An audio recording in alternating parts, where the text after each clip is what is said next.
Happy Wednesday. Happy Wednesday. It is time for our Own Again program. Welcome, welcome. If you can, please share this video so that someone else can also benefit from this valuable information I look forward to sharing with you today. So, welcome, welcome. Today is April 14th. It's Wednesday. It's 5 o'clock. I am here with my weekly live program. So come on in, come on in. I don't have any music today. I am a little skeptical. I've been getting feedback about copywriting and all that kind of stuff. So if you have any tips for me, let me know. But I am skipping the music today and hope that you guys can just come on in. I look forward to having a few of you here today. We're going to talk about buying after bankruptcy. I'm letting you know a little bit about what it means when someone has gone through bankruptcy and its effect on home ownership. So thank you for the love. I see that heart. I'm going to be doing some switching back and forth between my different Facebook pages so that I can hopefully stay on top of the comments. I do know that Facebook is a little slower than the live, so I'll look forward to that. And I do want to announce that today I'm hoping to have a little extra fun. You see this book here. Now, you guys know that, first of all, let me introduce myself again. My name is Gersha Porter, even though that's on the screen. My name is Gersha Porter, and I eliminate confusion for buyers by giving them key strategies to unlock resources to purchase their dream home. And you could search for your dream home at porterpremierhomes.com. Now, I told you guys last week that I have launched a new website, and it is gershaporter.com. You can go there and you are able to search for your home as well. So if you haven't had a chance, check out my new website. I also want to let some of you know, if this is your first time joining me, that I have a coaching program. It's called Own Again, and I empower and coach Black tenants who were former homeowners back to their greatness of home ownership. So if you have suffered foreclosure, short sale, bankruptcy, divorce, or any other life situation that caused you to no longer own your home, check me out. I'm able to work with you and coach you back so that you can have the mindset, the motivation, and the money to purchase a home again. So I will be dropping the link where you could set up a time to have a quick conversation with me to see if it'll work out, that we can work together. So that's who I am. But another thing about me that some of you may know, I'll be reminding you and introducing this to others if this is your first time. I am also a certified Ramsey financial coach. So many of you have heard of Dave Ramsey. He's been around for a number of years. He tends to get the tagline of America's financial coach, and I am one of his financial coaches. I've gone through that training last year, got my certification. I'm constantly in groups with other coaches, and today I'm going to be giving away one of his books. So this is the number one book that most folks know Dave Ramsey for. It's called The Total Money Makeover. This one that I have and somebody's going to get is a hardback copy. This one was actually the classic edition, but it has been revised. Okay, number one New York Times bestseller. More than 5 million copies have been sold. Some of you may listen to his radio show or his podcast. So I want you to pay attention today as I talk with you, not for too long, because I'm going to give away a copy of this book. I'm going to ask you guys to either recap or name a few of the tips that I'm going to give you today. All right. So why don't we just go ahead and get started? So that's me. How long does bankruptcy stay with you? How long? Well, that's the $2 million questions, and some of you may know the answer. But you remember when you used to get your report card in school? You were either super proud or you were super scared, and you took that piece of paper home. Now, as an adult, we often treat our credit report the same way that we treated our grades in school. Creditors, they want us to think that having a low FICO score is the same as failing a test. But a credit report doesn't show how you're winning with money. It's just a record of your relationship with your debt. And believe it or not, it's possible to live without a credit score. But there's a difference between no credit and bad credit. One means you're financially responsible enough to not have to borrow money. The other means that you're borrowing money and you haven't paid it back on time, which can label you as a credit risk. So, while you don't need an A+ credit to do things like buy a car or rent a house, trashing your credit by not paying back debt or filing for bankruptcy won't help you either. So, here's how bankruptcy and other unpaid debt can show up on your credit report. So what you see in front of you is Chapter 7. Chapter 7 is the most common type of bankruptcy. When someone files Chapter 7, they have to liquidate their assets, which means selling their stuff to pay back the people that they owe money to. That's all it means. It's not that complicated. So, Chapter 7 will also erase most of your unsecured debt. And you know we've talked about this before. What is unsecured debt? Credit cards, medical bills, things that aren't secured by an asset, okay? Like a car or a house. But you can only file for this type of bankruptcy if the court decides that your income is too low to pay back your debt. So, a Chapter 7 bankruptcy stays on your credit report for up to 10 years after someone files for it. And you heard me mention that word court. It is a legal process. It also means that attorneys are involved. So there's some extra money in there aside from paying the debtors that you currently own. So there's another type of bankruptcy. Let me see if I got any comments. Okay. If you guys have questions along the way, please do drop it in the chat. I'm going to be checking the different Facebook locations where I am and see if I can answer those questions on time. If I don't get to answer it during the live, I will go back and respond. Okay.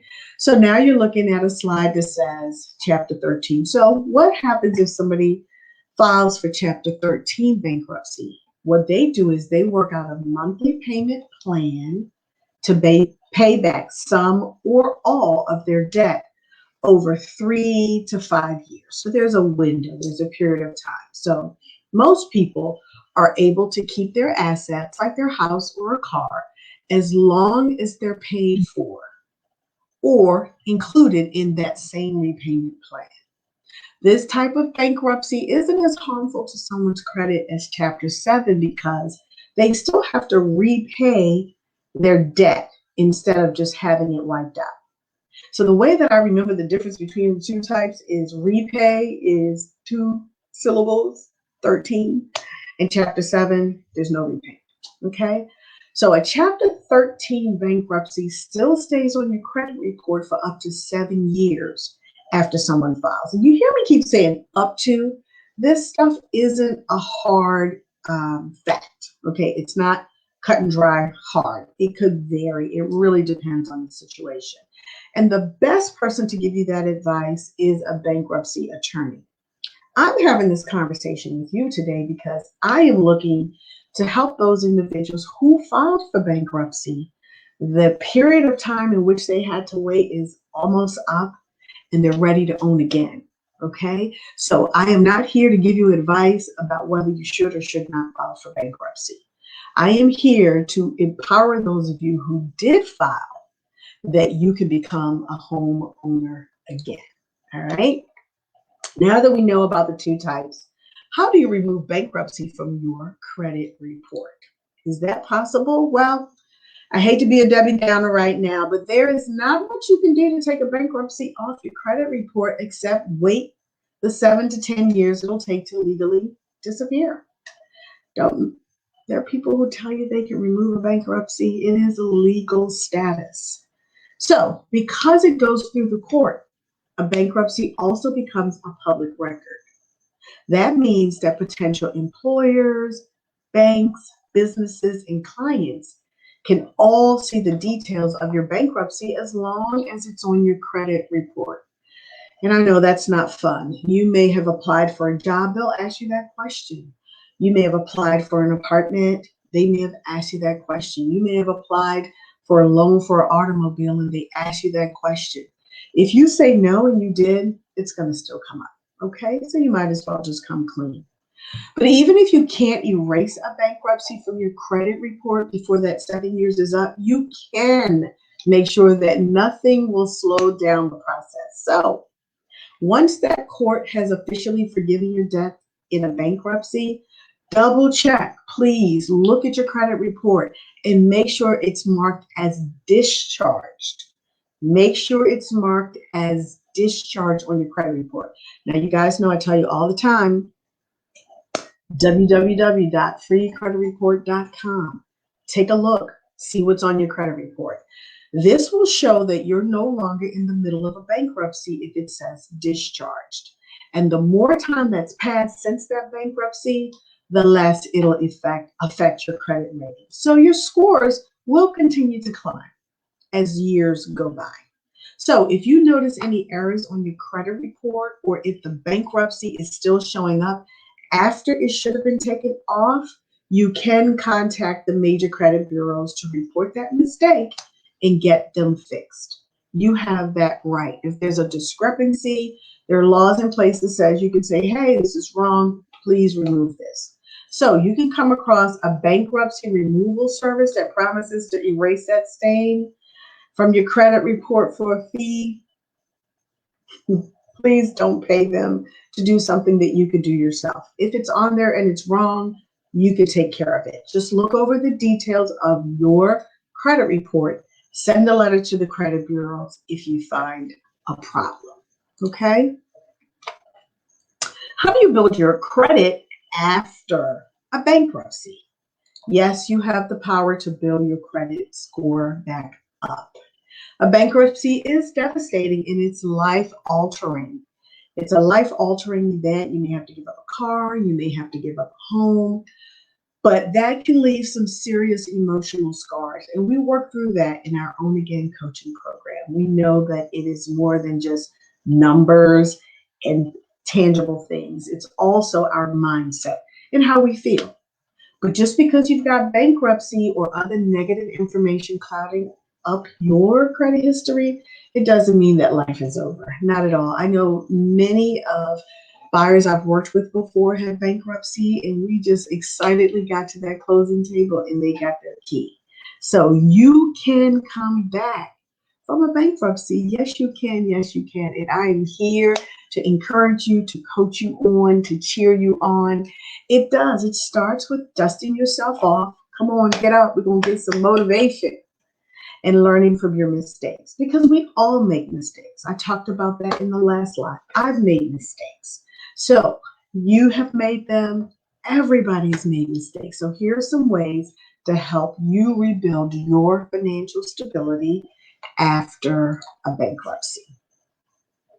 Stay on top of your payments.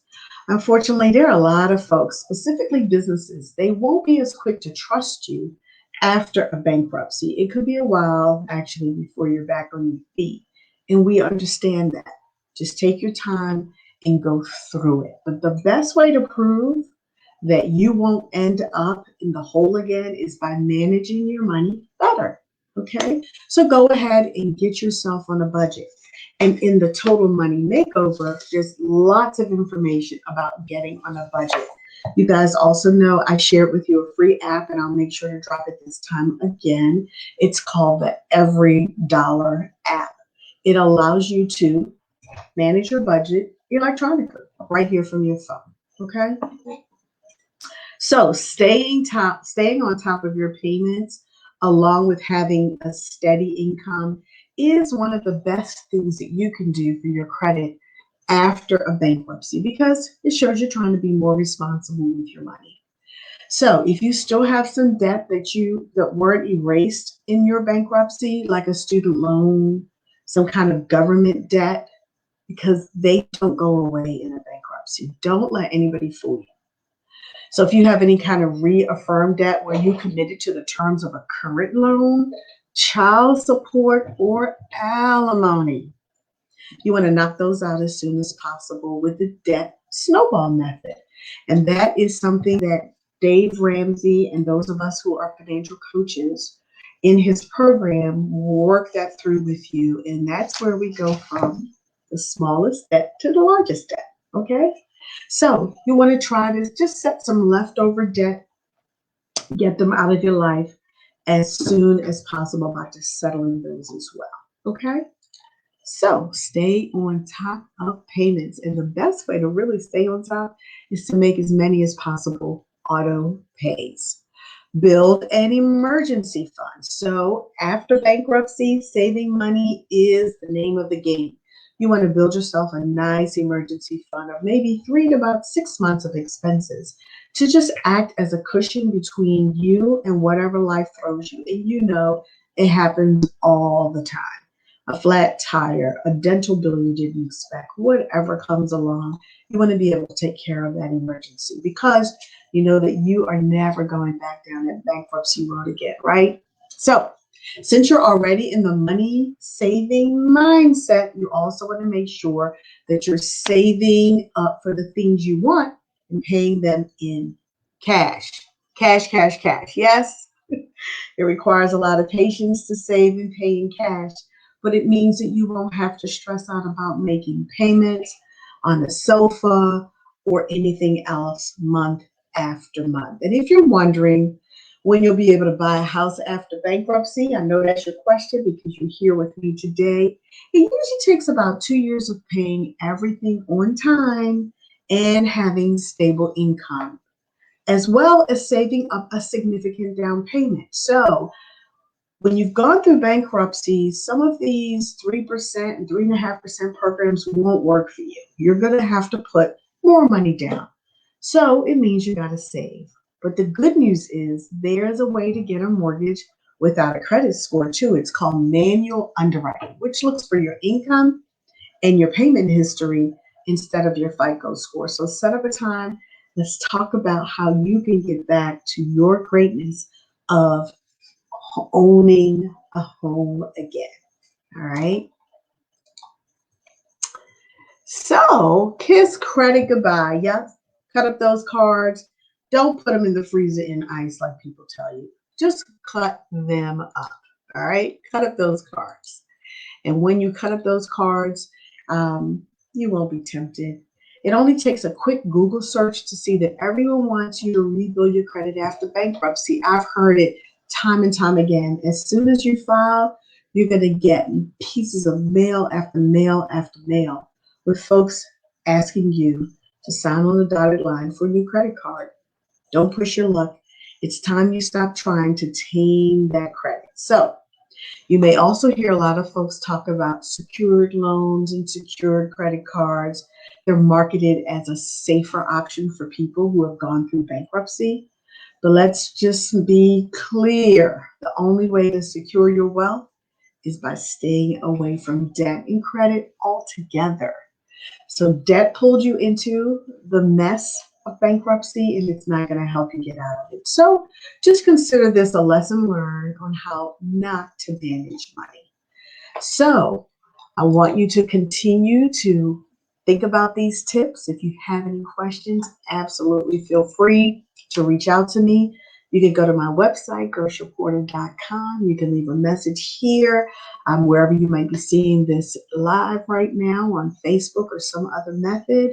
And in our Own Again coaching program that I have, I do empower tenants of color who've worked through whatever got them there after they had owned a home, whether it was a foreclosure, a bankruptcy, a short sale, a divorce. Sometimes it's a combination of those. Book a call with me to see if we can work together. I'd love to get you back to home ownership. Okay, I'm going to look real quick, see if I had any questions that I could quickly answer for you. Don't forget, today I'm going to be looking between now and the next 24 hours to find out who's able to recap those tips that I gave you about how long it takes to be able to purchase a home again or get back on your feet after bankruptcy. And whoever gives me the most tips or the most points that I've covered today in a recap, but you got to put it in the comments, you got to put it in the chat. I'm going to be able to send you this incredible book, The Total Money Makeover. So don't forget, if you lost your home to foreclosure, short sale, bankruptcy, or divorce, if you want to be coached back to your greatness of being a homeowner, please join our Facebook group. If you want to own again, go to gershreporter.com. There's a link to our Facebook group. There's also a link to schedule a call with me so we can see if we can work together. And you can also search for homes on my new website. So thank you again. See you next Wednesday at 5. And if you haven't already, please like and follow my business Facebook page, and you're going to get notified when I go live again. So have an awesome evening. Thank you so much for joining me today. And if I didn't get a chance to see your question, I will absolutely respond to them. Feel free to reach out. I'd love to talk with you more about how you can recover from bankruptcy and own a home again. Have a great evening, everyone. See you next week. Thanks, Steph. I'm glad that this was helpful. Don't forget, please share this video with your friends and family members, and there might actually be something that they could pick up that will be super helpful for them. I appreciate it. Thanks, Jalen. Thanks for the support. So look forward to seeing you guys next week. Have a great evening. Bye-bye.